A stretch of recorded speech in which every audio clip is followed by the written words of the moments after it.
quelles ont été les SCPI les plus performantes l'an dernier en matière de rendement?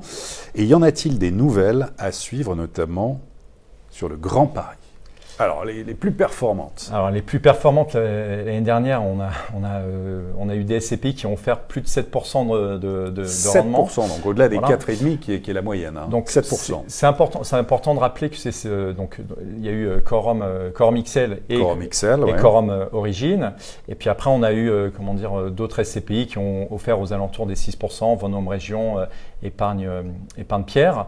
Alors sur Quorum Origin et Quorum XL, c'était des années assez exceptionnelles parce que le gérant a décidé de distribuer l'intégralité du report à nouveau. Donc, quand vous regardez… donc c'est pas un peu artificiel là-dessus ou c'est pas un peu non, c'est une décision surcoté là-dessus. C'est une décision de gestion du gérant. Okay. Voilà. Et donc les perspectives seront pas les mêmes pour cette année. Elles seront bonnes, mais ce seront pas les mêmes. C'est important d'avoir. Voilà. Donc il y aura toujours, a priori du rendement, mais moins que. Voilà, moins que l'année dernière, qui était une année qui s'expliquait par un acte de gestion fort. Voilà. Donc et après sur les SCPI du Grand Paris, c'est une thématique qui est très forte. On a, voilà, comme vous l'évoquiez, les JO 2024. Et le Grand Paris Express. Voilà, le Grand Paris Express. Donc, c'est vrai que quand on regarde tout le Grand Paris, toutes les lignes de métro qui vont être construites et qui vont structurer le tissu urbain de notre métropole et de l'Île-de-France, eh bien, il va y avoir des opportunités pour les gérants de se positionner aujourd'hui, à un instant T, et d'avoir des perspectives de revalorisation à 10, 15, 20 ans.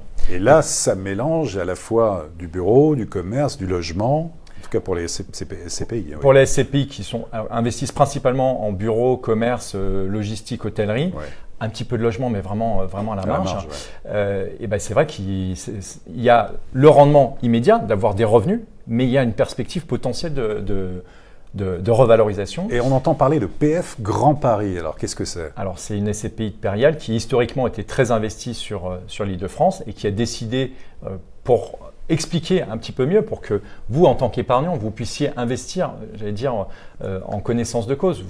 Et dans une thématique, le Grand Paris, comme on l'évoque, a vraiment des perspectives qui sont très intéressantes. Il y a une autre SCPI, LF Grand Paris Patrimoine, qui est dans la même veine et qui va permettre aux épargnants de bénéficier de ces perspectives qui sont intéressantes.